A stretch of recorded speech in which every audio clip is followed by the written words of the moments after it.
प्रिय श्रद्धालुओं, जय श्री कृष्णा, जय सिया राम, जय श्री राधे राधे, जय श्री महाकाल। इस प्रवचन में आपको श्रवण कराएंगे तुलसी पूजन, ध्यान, नामाष्टक तथा तुलसी स्तवन का वर्णन।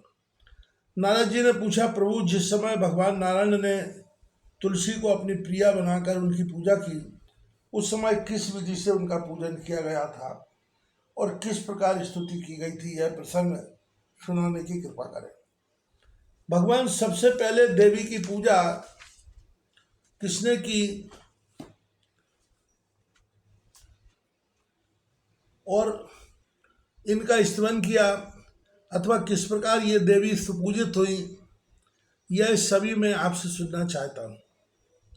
सूत जी कहते हैं, मुनिवरो, नारद की बात सुनकर भगवान नारायण का मुखमंडल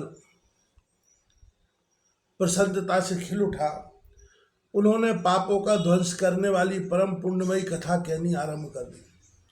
भगवान नारायण बोले, मुने, भगवान श्री हरि तुलसी का सम्मान करके उसके और लक्ष्मी दोनों के साथ आनंद करने लगे। उन्होंने तुलसी को भी गौरव प्रदान करके उसे भी लक्ष्मी के समान सौभाग्यवती बना दिया। लक्ष्मी और गंगा तो तुलसी के नव संगम तथा सौभाग्य गौरव को सहन करती रहीं, किंतु सरस्वती को क्षोभ हो जाने के कारण उन्हें यह प्रसंग अप्रिय हो गया। सरस्वती के द्वारा अपमानित होकर तुलसी अंतर्ध्यान हो गई। देवी तुलसी को संपूर्ण योग सिद्धि प्राप्त थी। ज्ञानियों के लिए सिद्ध स्वरूपा उस देवी ने श्री हरि की आंखों से अपने को सर्वत्र छिपा लिया। भगवान ने उसे न देखकर सरस्वती को समझाया और उससे आज्ञा लेकर वे तुलसी वन के लिए चल पड़े। लक्ष्मी बीज श्रीम, माया बीज हीम, काम बीज क्लीम और वाणी बीज एम, इन बीजों का पूर्व में उच्चारण करके वृंदावनी इस शब्द के अंत में डे विभक्ति लगाई गई और अंत में वहन जाया स्वाहा का प्रयोग करके, अर्थात श्रीम हीम क्लीम ये वृंदावनई स्वाहा, इस दशाक्षर मंत्र का उच्चारण किया। नारद यह मंत्र आज कल्पतरु है जो इन मंत्र का उच्चारण करके विधि पूर्वक तुलसी की पूजा करता है, उसे निश्चय ही संपूर्ण सिद्धियां प्राप्त हो जाती हैं। घृत का दीपक, धूप, सिंदूर, चंदन, नैवेद्य और पुष्प आदि उपचारों से तथा स्तोत्र द्वारा भगवान से सुपूजित होने पर तुलसी को बड़ी प्रसन्नता हुई। अतः वह वृक्ष से तुरंत बाहर निकल आई और परम प्रसन्न होकर भगवान श्री हरि के चरण कमलों की शरण में चली गई।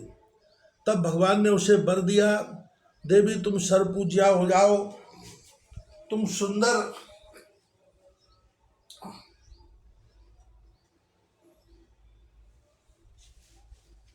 सुंदर रूप वाली देवी को मैं अपने मस्तक पर तथा वक्ष स्थल पर धारण करूंगा। इतना ही नहीं, संपूर्ण देवता तुम्हें अपने मस्तक पर धारण करेंगे। यों कहकर भगवान श्री हरि अपने स्थान पर पधार गए। भगवान नारायण कहते हैं, मुने, तुलसी के अंतर ध्यान हो जाने पर भगवान श्री हरि विरह से आतुर होकर वृंदावन चले गए थे और वहां जाकर उन्होंने तुलसी की इस प्रकार स्तुति की थी। श्री भगवान बोले, जब वृंदा रूप और वृक्ष एकत्र होते हैं तब उसे बुद्धजन वृंदा कहते हैं। ऐसी वृंदा नाम से प्रसिद्ध अपनी प्रिया तुलसी की मैं उपासना करता हूँ, जो देवी प्राचीन काल में वृंदावन में प्रकट हुई थी। अतएव जिसे वृंदावनी कहते हैं, उस सौभाग्यवती देवी की मैं उपासना करता हूँ, जो असंख्य वृक्षों में निरंतर पूजा करती हैं। अतः जिसका नाम विश्व पूजता पड़ा है, उस देवी की मैं उपासना करता हूँ। देवी, तुमने अनंत विश्व को पवित्र किया है, ऐसी तुम विश्वव्यापिनी देवी को मैं विरह से आतुर होकर उपासना करता हूँ। जिनके बिना प्रचुर पुष्प अर्पण करने पर भी देवता प्रसन्न नहीं होते, ऐसी पुष्प सारा पुष्पों की सारभूता शुद्ध स्वरूपी तुलसी देवी के शोक से घबराकर मैं दर्शन करना चाहता हूँ। संसार में जिसकी प्राप्ति मात्र से भक्त परम आनंदित हो सकता है, इसलिए नंदिनी नाम से जिसकी प्रसिद्धि है वह भगवती तुलसी अब मुझ पर प्रसन्न हो जाए। अखिल विश्व में जिस देवी की तुलना नहीं की जा सकती, अतएव जो तुलसी कहलाती है उस अपनी प्रिया की मैं शरण ग्रहण करता हूँ। वह साध्वी तुलसी भगवान श्री कृष्ण की जीवन स्वरूपा निरंतर प्रेम प्रदान करने वाली होने से कृष्ण जीवनी नाम से विख्यात है। वह देवी तुलसी मेरे जीवन की रक्षा करे।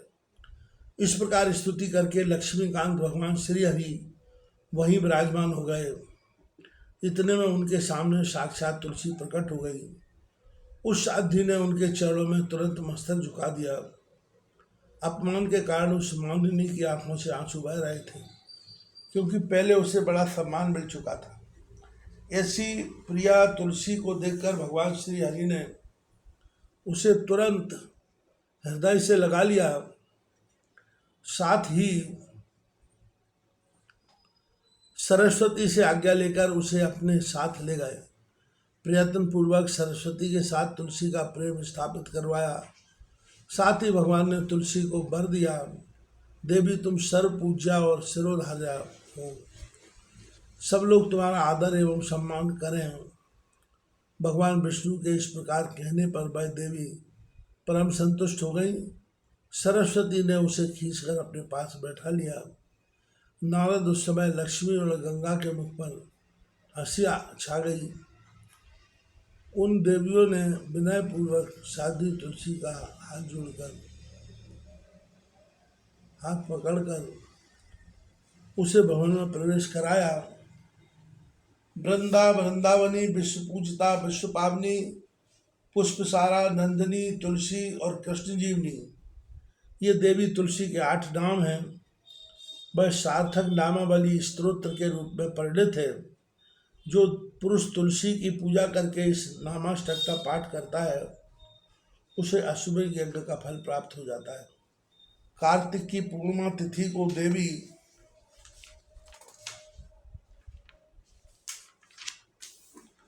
तुलसी का मंगलमय प्राकट हुआ और सर्वप्रथम श्री हरि ने उनकी पूजा संपन्न की। तभी से यह नई नियम बन गया है कि इस कार्तिकी पूर्णिमा के अवसर पर विश्व पावनी तुलसी की भक्ति भाव से पूजा करने वाला व्यक्ति संपूर्ण पापों से मुक्त होकर भगवान विष्णु के लोक में चला जाता है। जो कार्तिक महीने में भगवान विष्णु को तुलसी पत्र अर्पण करता है वह 10,000 गोदान का फल निश्चित रूप से पा जाता है। इस तुलसी नामाष्टक के श्रवण मात्र से संतानहीन पुरुष पुत्रवान बन जाता है। जिसे पत्नी ना हो उसे पत्नी मिल जाती है, तथा बंधुहीन व्यक्ति बहुत से बांधवों को प्राप्त कर लेता है। इसके सेवन से रोगी रोग मुक्त हो जाता है। बंधन में पड़ा हुआ व्यक्ति छुटकारा पा जाता है। भयभीत पुरुष निर्भय हो जाता है और पापी पापों से मुक्त हो जाता है। नारद यह तुलसी स्तोत्र बतला दिया। अब ध्यान और पूजा विधि में तुम तो इस ध्यान को जानते ही हो। वेद की कण्व शाखा में इसका प्रतिपादन हुआ है। ध्यान में संपूर्ण पापों को नष्ट करने की अबाध शक्ति है। ध्यान करने के पश्चात बिना आह्वान किए भक्ति पूर्वक तुलसी के वृक्ष में षोडोपचार से इस देवी की पूजा करनी चाहिए। परम साध्वी तुलसी पुष्पों में सार हैं। इनका संपूर्ण मनोहर अंग पवित्र है।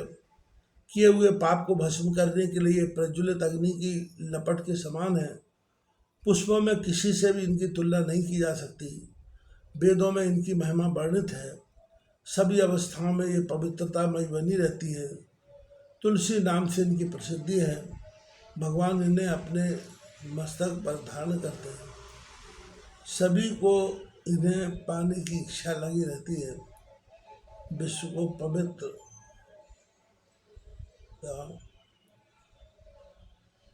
पवित्रता प्रदान करने वाली ये देवी नित्युक्त है।